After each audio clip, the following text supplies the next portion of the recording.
8. कुछ टाइम पहले की बात है हर्ष जी। स्पेन में जो एक्स फाइल्स बेसिकली आता है, तो एक्स फाइल का जो स्पेनिश वर्जन है उसमें एक बार एक एंटिटी का जिक्र हुआ था जो इवेंचुअली जो है बाद में बहुत ज्यादा एक बहस का मुद्दा बन गया। जी। उस एंटिटी को स्पेनिश में बोलते हैं शुपा काबरा। अब ये एक्चुअली एंटिटी ना हो करके एक तरीके का मिथिकल क्रीचर है जो कि कहते हैं कि लाइफ स्टॉक जो होता है, जो गाय बकरी जो लोग पालते हैं उनका खून चूसता है, एक तरीके का वैम्पायर होता है। इसका डिस्क्रिप्शन कुछ ऐसे दिया जाता है कि इसकी काठी तो एक बड़े मतलब कुछ इंसान टाइप की होती है, लेकिन इसकी मतलब पूरा जिसका जो बेसिकली बॉडी इसकी एक रेप्टाइल की तरह होती है। ओके। मतलब ये 2 पांव में चलने वाला एक रेप्टाइल की तरह होता है और इसकी साइटिंग्स एज बैक एज 1995 में टेक्सास और इवन रशिया में भी हुई थी। ठीक है। इनफैक्ट एक शहर था मायोमिंग करके अमेरिका में, जहाँ पे अचानक से 1975 की बात है ये, अचानक से बहुत सारे लाइफ स्टॉक वगैरह का मतलब गायब होने लगे। अचानक से बहुत सारी भेड़ें गायब होने लग गई और जिस तरीके से उनकी लाश मिलती थी वो किसी जानवर का काम नहीं लगता था। तो लगता था कोई एक इंसान ही है, लेकिन बड़ा कोई वहशी किस्म का इंसान है जो लाइन से इनको मार रहा है। तो इसके बाद जो है गांव वाले हैं उन्होंने निगरानी करना शुरू किया अपने लाइफ स्टॉक का और इवेंचुअली एक रात को उन्होंने एक साय को देखा। जब साय के ऊपर उन्होंने लाइट मारी तो जब उसने पलटा है, अपनी शक्ल पलटी है, तो उसकी शक्ल एक जैसे कोमोडो ड्रैगन होता ना, जो छिपकली की तरह होता है, उसकी तरह थी। उसने जीभ निकाला, फुफकारा और काटे इंसानों वाली। उसके बाद वो भागा अच्छा। जंगल के अंदर। तो उसके बाद से जब लोगों ने सवाल करने शुरू किए, इनिशियली लोगों को शक हुआ कि कोई सैटेनिक कल्ट है, उसने करना शुरू किया, उसकी वजह से शायद उसकी वजह से एग्जैक्टली इस तरह से हो रहा। तो फिर जो है कई लोगों ने दबी आवाज में बोलना शुरू किया शुपा काबरा। तो शुपा काबरा एक स्पेनिश मिथिकल क्रीचर है और जब इसके बारे में पढ़ रहा था तो मुझे ऐसा इस बात का एहसास हुआ कि न जाने कितने ऐसे मिथिकल क्रीचर्स शायद हमारे में भी, हमारे कल्चर में भी मेंशन है, आप जिनके बारे में शायद मेन स्ट्रीम में इतना बातचीत नहीं की गई है अपार्ट फ्रॉम येटी के बारे में हमने। अच्छा, येटी के बारे में अगर मैं शुरू करूं और तो आपका येटी के बारे में क्या ख्याल?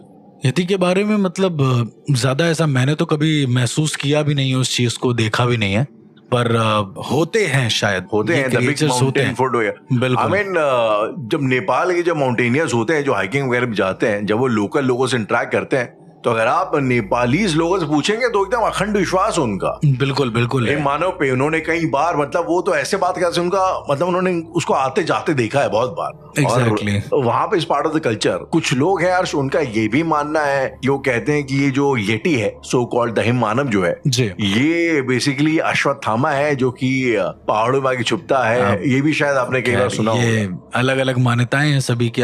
पहाड़ों पे जाएंगे तो वहां पर 90% लोग कहेंगे कि यहाँ पर है यति, यहाँ रहता है। मैं उत्तराखंड से आता हूँ तो हमारे जो ये केदारनाथ गंगोत्री के आसपास के लोग हैं उनका भी ये क्लेम है कि जब केदारनाथ कि जब सर्दियों के बाद पट खुलते हैं तो एक वहां पे स्टोरी ये कि हमेशा अंदर दिया जलता है।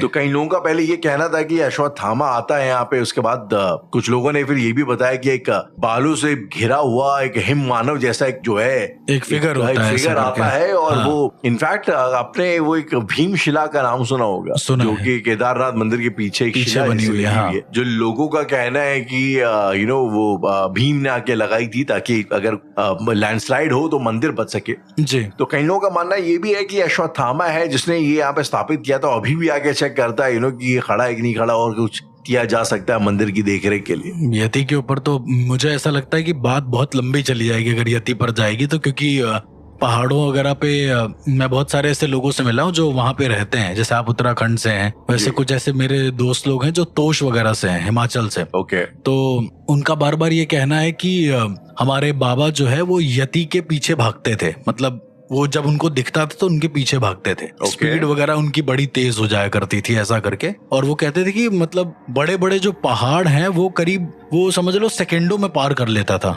जो यति होता था। ऐसा उनके बाबा लोग बताया करते थे। और मतलब वो किसी को मारता नहीं था, बट दिक्कत ये होती थी कि वो अगर किसी के सामने आ जाए तो इंसान का नर्वस सिस्टम ब्रेक डाउन हो जाता था, मतलब टूट जाता था, वो वहीं मर जाता था इस तरीके से। मतलब उसने बताया कि उनके बाबा ने डिस्क्रिप्शन में ये कहा कि जो हिम मानव होते हैं वो अगर तुम्हारे सामने केवल दहाड़ मार दे या केवल सामने केवल आ जाएं, तो जैसे शेर होता है ना, दहाड़ता है तो इंसान थोड़ी देर के लिए सोचना समझना बंद कर देता है, उस तरीके से जो सामने वाला इंसान होता है वो भूल जाता है, शुद्ध बुद्ध भूल जाता है। कई लोग ऐसे रिपोर्ट करे गए जिनकी याददाश्त चली गई है उनके सामने आने से, केवल हिम मानव Exactly. मैं इसके कॉन्ट्ररी, पता नहीं शायद आपने देखा कि नहीं देखा, कि एक बड़ा फेमस पॉडकास्ट है, उसमें एक बार मैं पॉडकास्ट देख रहा था, एक हिमालयन योगी हैं, उनका नाम है योगी श्री एम, उनका नाम है श्री एम करके, उनका एक पॉडकास्ट है, आई एम प्रीटी श्योर आप लोग सर्च करेंगे तो आपको मिलेगा। तो उसमें वो बेसिकली एक रियल लाइफ अपना इंसिडेंट बताते हैं कि जब वो पहली बार हिमालय में गए वहां पे साधना वाधना करने के पर्पज से जी, तो वो गए आगे, और आगे जाके अचानक से तूफान आ गया। तो तूफान से बचने के लिए ये उन्होंने एक छोटा सा कैंप बनाया अपना, गए उसके अंदर, लेकिन इनकी रात तक आते आते बड़ी हालत खराब हो गई, लाइक एकदम मरनासन वाली हालत हो गई, मरने के लिए एकदम जो है मरने ही वाले थे। और उसी में बताते हैं कि अब ये उनका कहना है कि एक बालों से घिरा हुआ गोरिल्ला जैसा एक शख्स आया, एक छवि जैसी आई, उसने इनको कुछ फूल वगैरह टाइप के सुंघाए। पहले उन्होंने उसने चेक किया, उसने देखा कि इनकी हालत खराब है, तो वापस गया और वो कुछ फूल जैसे लेके आया, उन्होंने इसको सुंघाए इनको, और उसके बाद अचानक से जो इनकी बॉडी में वापस से ऊर्जा आ गई, फिर वो खड़े हो, जब तक इनको कुछ समझ में आता वो चला गया वहां से। और उसके फुटप्रिंट्स वगैरह थे जो कि एक आम इंसान से लगभग 4-5 गुना बड़े थे, उतने बड़े फुटप्रिंट्स थे। तो इनका ये मानना है कि इनका रियल लाइफ इनकाउंटर हुआ है किसी येटी वगैरह के साथ। हाँ। तो पहली बात तो अर्ज की, आई एम प्रीटी श्योर आपको ऐसे काफी लोग मिले होंगे जिन्होंने ये क्लेम किया होगा कि वो इस तरीके के, इफ नॉट एग्जैक्टली येटी, तो येटी टाइप के कई क्रीचर्स से शायद एनकाउंटर हो चुका है, मिल चुके हैं, जानते हैं। कई सारे ऐसे लोग मिले राहुल, उन्होंने क्रीचर्स तो अलग अलग तो लोगों ने डिफाइन करे हैं, पर यति के बारे में बहुत सारी कहानियां हैं कि एक बार वो जा रहे थे रास्ते से, उनको ऐसा कोई मिला जो छलावा टाइप का था, फिर अचानक से यति आई। मतलब पहाड़ों में जो दोस्त लोग हैं, आपको खैर कई सारी कहानियां पता होंगी, तो एक यति की तो बहुत कहानियां, कई सारी कहानियां, और एक अमित भैया हैं हमारे बहुत ज्यादा नोन में। तो अच्छा, वहां पे क्या ऐसा गांव डिवाइड होते हैं क्या उत्तराखंड में? जैसे बिरजू लोगों का अलग एक पूरा रिचुअल्स होते हैं, और इंडिया हर जगह होता है ना, ये कास्ट के हिसाब से गांव सबके अलग अलग होते हैं। हाँ, मतलब अभी अपने यहाँ तो खैर ऐसा नहीं है ना, अपने यहाँ तो सब एक ही कास्ट के सारे रहते हैं। तो कहने का मतलब उन्होंने बताया कि हर जो क्षेत्र है ना उसकी मान्यताएं अलग अलग है, ऐसा करके ऐसा होता है, ठीक है। और उनके देव, उनके जो भी मानने के जो तरीके हैं वो बिल्कुल अलग हैं। तो उन्होंने बताया कि एक गांव में जहां पर यति वगैरह थे, वो सब जहां पर ज्यादा मानते थे, वहीं पर उसी गांव से करीबन 200-300 किलोमीटर दूरी पर जो दूसरा गांव था, वो लोग यति को राक्षस मानते थे, ऐसा होता था। उसे हिम राक्षस बोलते थे वो, बेसिकली हिम मानव नहीं, हिम राक्षस। और उन लोगों का ये मानना था राहुल कि वो लोग शिकार करते हैं यति का, वो लोग शिकार करते हैं, और कर भी चुके हैं इवन पहले भी। और जब उन लोगों से बात करी गई राहुल, तो उन्होंने बताया कि वो लोग जो है इतने तेज होते हैं, मतलब खाते पीते रहते हैं पहाड़ों के, एक तो लोग वैसे भी बहुत ज्यादा ताकतवर भी होते हैं और दिमाग वाले भी होते हैं। तो वो लोग बोलते हैं कि वो इतनी तेज पहाड़ चढ़ते हैं कि दिखता नहीं है, मतलब वो यति के बराबर उन्होंने अपने आप को उतना बना लिया है कि वो लोग शिकार करने चले जाते हैं यति का। अब इस बात में कितनी सच्चाई है कितना झूठ, ये तो खैर मुझे नहीं पता, क्योंकि आज तक कभी भी यति से मेरा सामना हुआ नहीं। इतनी बार मैं पहाड़ गया हूं, क्लेम्स इस तरीके से लाइक हुए हैं। अब 1937 में तो एक फोटोग्राफर थे फ्रैंक एस स्मिथ करके, उन्होंने एक फोटोग्राफ वगैरह, ये बड़ी बहस का मुद्दा बना था उस टाइम पे, उसकी बकायदा फोटोग्राफ वगैरह उन्होंने डाली थी, उसकी ट्रैक वगैरह की फोटोग्राफ, मानव फोटोग्राफ, एग्जैक्टली। और खैर येटी की तरह मुझे लगता है अर्श की एक और क्रीचर है जो हमेशा से एक बहस का मुद्दा रहा है जी, और वो कॉन्सेप्ट है मर्मेड्स का, जल परियां जिन्हें हम कहते हैं जी। अब ये अच्छा अर्श, इससे पहले कि आप इसके ऊपर बात करें, बताएं जो बड़ी लॉजिकल सी एक अगर आप किसी सेलर वगैरह से बात करेंगे तो उनका मानना ये है, जो ट्रेडिशनल सेलर्स रहे हैं जमाने से 1400-1500 उस जमाने से, तो उनका कहना ये था कि जब आप यार एक सी वॉयज पे जाते हैं, एक समुद्री यात्रा पे जाते हैं, तो यार वो यात्रा एक तो इतनी लंबी होती है, चारों तरफ पानी पानी होता है। तो पहली बात तो, और अगर आपका उस जमाने में क्रू अगर ऑल मेन का हो, अगर सबके सब लड़के भरे हैं उसमें, तो जाहिर सी बात है कुछ टाइम बाद आपके यार क्रोमोसोम्स वगैरह खेलते होंगे, क्रोमोसोम्स कहना, आपके जो बॉडी है वो खेलती होगी आपके साथ, और आपको कहीं ना कहीं आपकी जो वासनाएं तमन्ना है वो आपको चीजें दिखाने लग जाती होंगी। तो कई लोगों का मानना ये है कि जो पायरेट्स वगैरह होते थे बेसिकली, जो सालों साल महीनों महीनों सेल करते थे बिना किसी लड़की को देखे दूर दराज तक का, तो ये जलपरियां उनके इमेजिनेशन, फिगमेंट ऑफ इमेजिनेशन है उनका एक इंटरप्रिटेशन दिखाई देने लग गई, जो मुझे बड़ा एक वैलिड सा काउंटर आर्ग्यूमेंट लगता है। आपको क्या लगता है जलपरियों के अस्तित्व के बारे में? मतलब do you think it's a reality और किसी हौसी इंसान की इमेजिनेशन? मुझे ऐसा लगता है कि ये रियलिटी है जलपरियों के बारे में। कोई ये सुनने में थोड़ा, हाँ, इसके पीछे बहुत सारी चीजें हैं। मतलब अच्छा, बचपन में क्या होता था ना, मूवी भाई लाता था और उसमें अलग अलग तरह की चीजें होती थी। पायरेट्स ऑफ कैरेबियन हम लोगों ने देखी है, उसमें जलपरियां दिखाई गई हैं। इनफैक्ट पायरेट्स ऑफ कैरेबियन के अलावा और भी Percy Jackson and the Olympians करके एक मूवी है, तो उसमें तो प्रॉपर जलपरियों का एक पूरा वो दिखाया गया, समूह दिखाया गया ऐसा करके। तो ग्रीक माइथोलॉजी में राहुल क्या होता है कि इनको साइरेंस बोलते हैं। ये लोग होती हैं, जलपरियां होती हैं। तो ये क्या काम करती थी, जो किंग का जो शिप होता था ये उनके अंडर में रहती थी, और सायरन मतलब ये आगे आने वाले जो देश होते थे उनको इनकी आवाज बहुत तेज होती थी, फ्रीक्वेंसी बहुत तेज होती थी इनकी, तो ये चिल्लाकर मतलब ये आगे जितने भी शिप्स होते थे उनको तबाह कर देती थी। इनके पास ये होती थी पावर। ये ग्रीक माइथोलॉजी के हिसाब से है। अब इसी के साथ साथ जब अपने यहाँ पे आप देखेंगे तो जलपरियों का कॉन्सेप्ट बहुत टाइम से है। सबसे पहले तो आप उन्हीं को ले लीजिए, विष्णु जी का जो मत्स्य अवतार है। सिंपल सी बात मैं आपको बता रहा हूँ कि सबसे पहले बोलने वाली मछली, ये जो कॉन्सेप्ट आया है वहां से आया है जहां तक मुझे लगता है। और फिर उसके बाद से महाराजा विक्रमादित्य के टाइम पर जलपरियों का कॉन्सेप्ट बहुत था। ऐसा कहते थे कि वो जललोक में जाते थे उनके पास और बहुत समय बिताकर आ जाते थे वापस, ऐसा करके।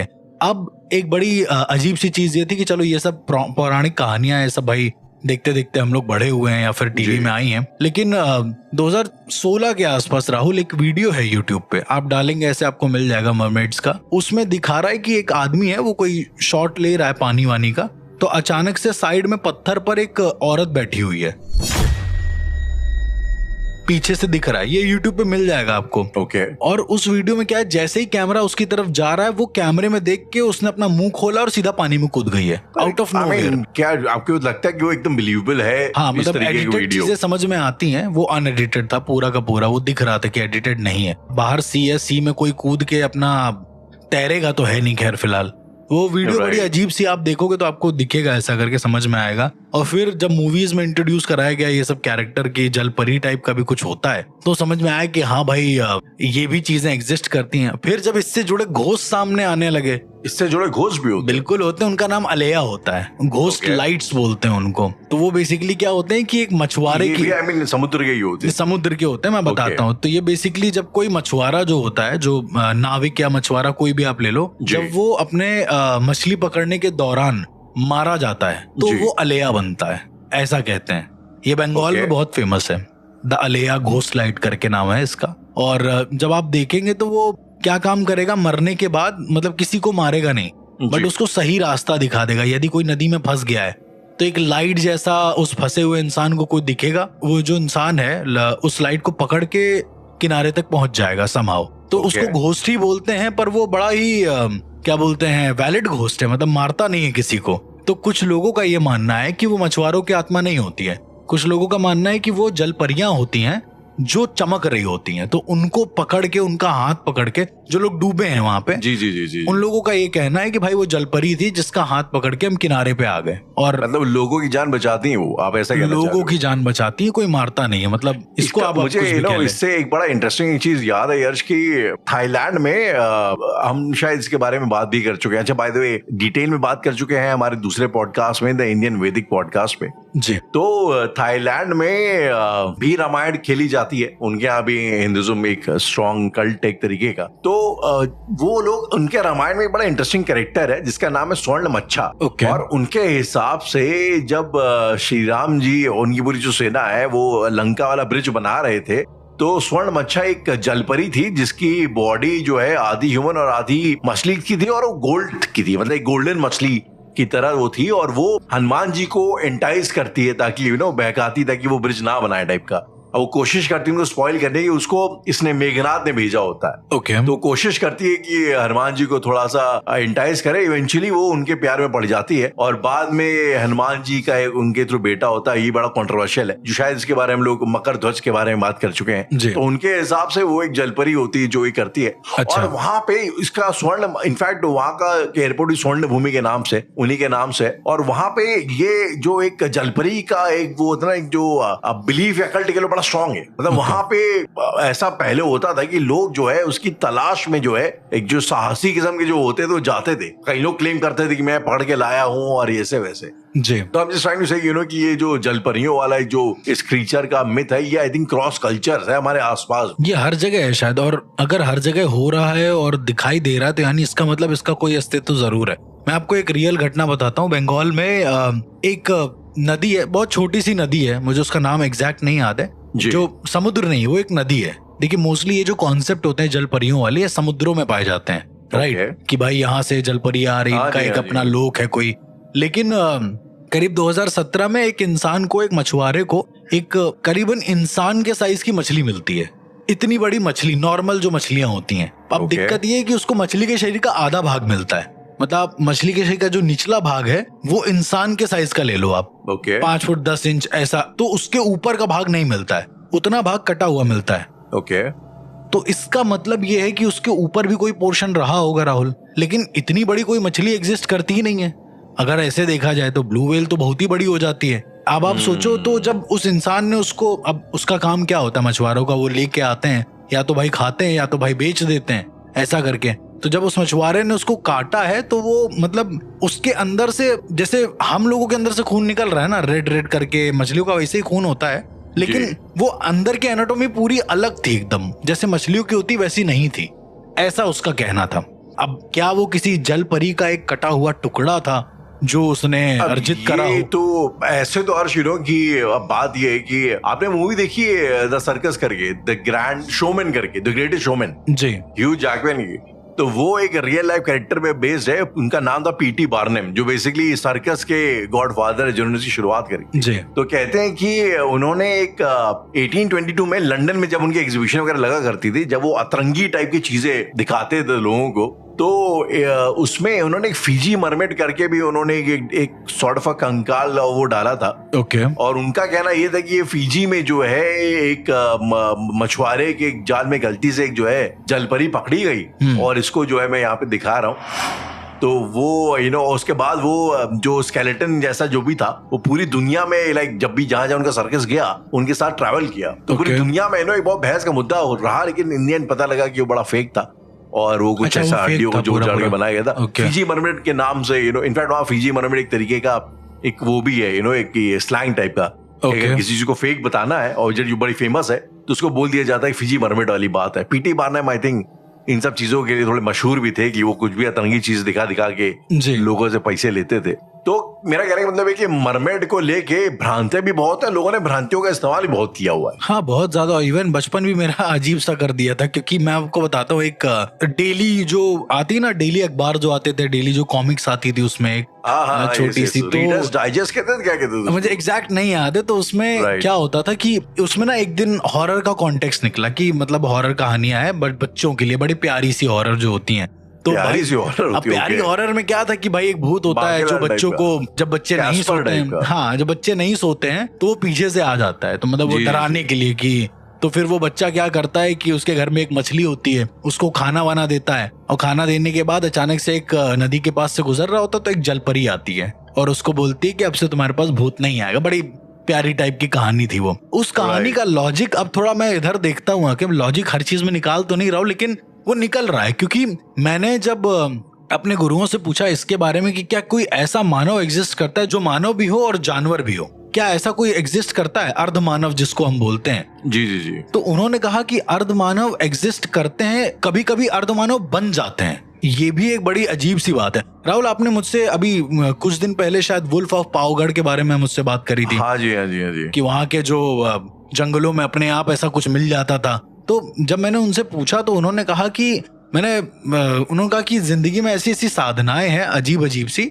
जिसको करने से आपका नेचर बदल जाता है।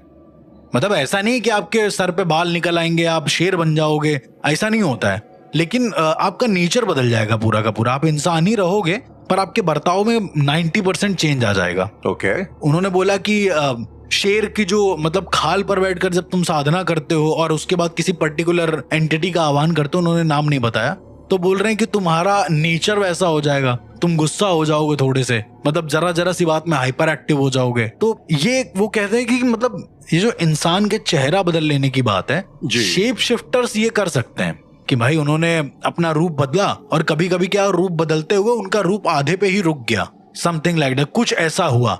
ग्रहण के दिन मोस्टली ऐसा होता था कि जो शेप शिफ्टर्स होते थे पूरी तरीके से ट्रांसफॉर्म नहीं हो पाते थे, तो उन्होंने बताया कि वो आधे ट्रांसफॉर्म रहते थे, आधे वैसे ही रहते थे। ये बड़ा एक अनोखा कॉन्सेप्ट था कि भाई it's so weird, you know अर्श, की मैं बताऊं आपको, एक क्रीचर और है जो आपने डिस्क्रिप्शन दिया, उसकी कहानी भी काफी कुछ वैसी है। एक क्रीचर है जो है नागालैंड का। अच्छा, बाय द वे मुझे ऐसा लगता है अर्श कि कभी हमें ये जो नॉर्थ ईस्ट पार्ट है इंडिया का, ये भी भयानक मिस्ट्री से घिरा हुआ है, बहुत स्पेशली नागालैंड के अंदर बहुत सारी ट्राइब्स हैं, बहुत ट्राइब्स मिला करके नागालैंड बनता है, और वहां पे तमाम किस्म की मिथिकल हरकतें, मिस्टिकल चीजें हो रही हैं जी। इनफैक्ट मुझे याद है कि एक मैं शिवाजी के ऊपर किताब पढ़ रहा था जी, तो उसमें मेंशन था कि औरंगजेब ने जब अपने 4 भाइयों को हराया था, तो जो चौथा भाई था वो भाग करके उसको नॉर्थ ईस्ट वगैरह में भिगवा दिया था, नॉर्थ ईस्ट के जंगलों में, नागा के जंगलों में। और उस जमाने में उसका कहना यह था कि नागालैंड फेमस हुआ करता था कैनिबलिज्म के लिए। वहां पे मैन ईटर्स होती थी कबीले, तो इसने वहां पे मैन ईटर्स के कबीलों, कैनिबल्स के कबीलों को बोल करके अपने भाई को मरवा के उसको खिलवा दिया लोगों को। ये भी एक स्टोरी है। तो नागालैंड मुझे लगता है उनके चेहरे वगैरह अलग होते थे या फिर वो इंसानी होते थे? ऐसा चेहरों का कुछ डिस्क्रिप्शन वगैरह था नहीं। आई एम अज्यूमिंग कि वो इंसान जैसे होते होंगे, बट ट्राइबल्स थे तो जरा वैसे ही उसमें रहते होंगे, ट्राइबल वाले उसमें। खैर, तो मुद्दे की बात पे आते हैं। तो नागालैंड में एक ट्राइब है अंगामी, और अंगामी ट्राइब के अंदर एक मिथिकल क्रीचर बहुत ज्यादा पॉपुलर है जी, जिसको वहां पे टेकुमियावी बोलते हैं। टेकुमियावी। अब इसके बारे में बड़ी खास बात, मजे की बात ये है कि ये बेसिकली जैसे वेवुल्स होते हैं ना, जो वेस्ट में इसको वेवुल्स वगैरह बोला जाता है, जो अभी आप बात कर रहे थे भेड़ियों वाली, तो बेसिकली ये एक तरीके वेयर टाइगर्स होते हैं। ये कैसे एक तरीके के क्रीचर्स होते हैं जो कि एक शेप ट्रांसफॉर्मेशन कर लेते हैं एक टाइगर में।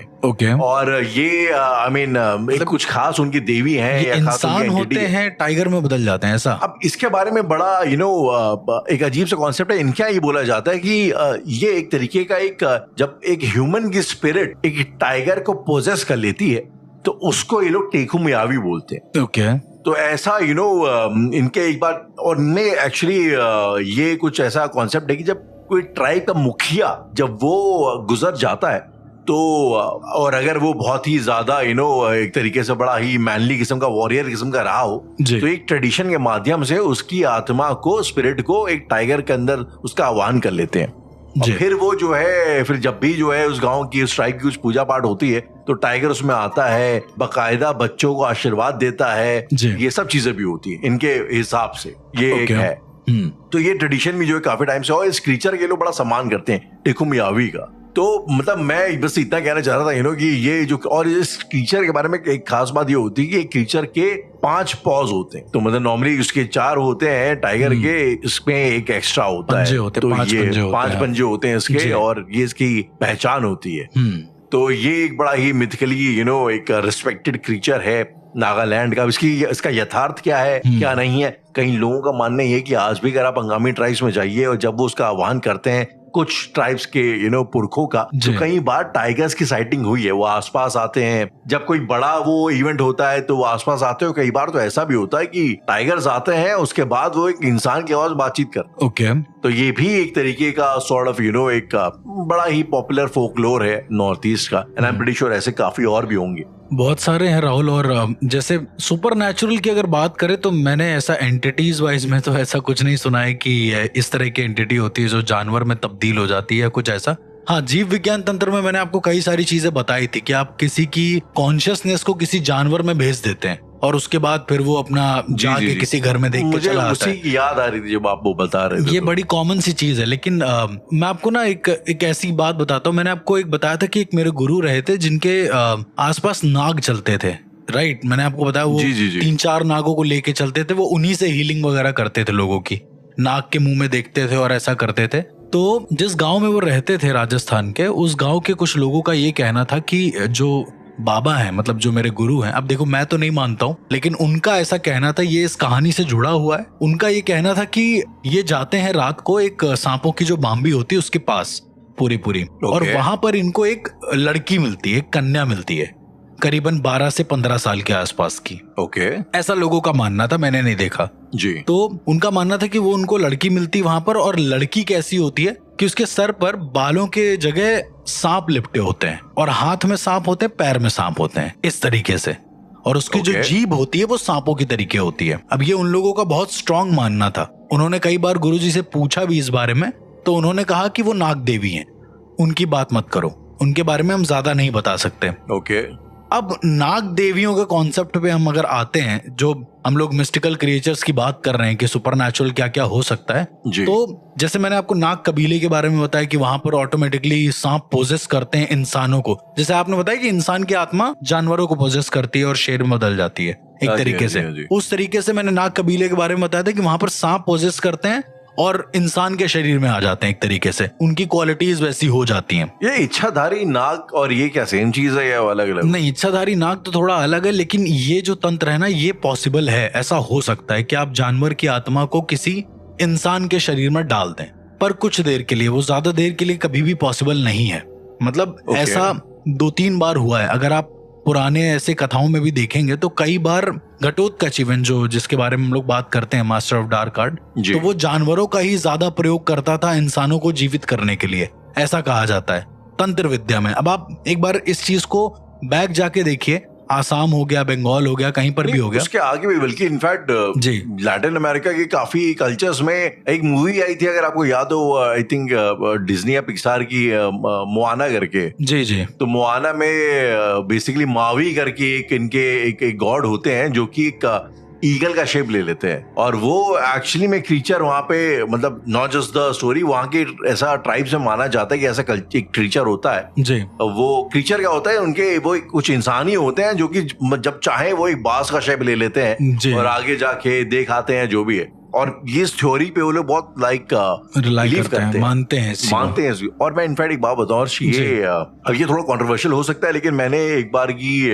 सदगुरु जी की एक इंटरव्यू में ऐसा सुना था कि ऐसा एक फिजिकल पॉसिबिलिटी है उनके हिसाब से, मतलब आधा इंसान आधा जानवर, ऐसा आधा इंसान आधा जानवर नहीं, इंसान एक शेप ले किसी और क्रीचर का जी। और ऐसा एंशिएंट टाइम पे, आपको याद होगा ना, ये रामायण में भी जब मारीच की बात करते हैं, जो स्वर्ण का एक वो ले लेता है, अब ये हम बड़ा इसको एज अ फिक्शनली समझते हैं, शेप शिफ्ट कर लेता है, लेकिन अब उनका मानना ऐसा है कि ये एक तरीके का एक तंत्र होता है जो कि प्रैक्टिस किया जाता था। ना सिर्फ इंडिया में, बहुत सारे ऐसे कल्चर्स हैं जो स्पेशली लैटिन अमेरिकन कल्चर्स हो गए, एस्ट्रिक्स कल्चर हो गए, आपका ये जो न्यूजीलैंड की जो एबोरिजिनल जो उनकी ट्राइब्स होती थी, उसमें लोग चीते का शेप ले लेते थे। तो इस तरीके से काफी और कल्चर्स में इस तरह के क्रीचर होते हैं जो कि अगेन बड़े रेस्पेक्टेड टाइप के होते हैं।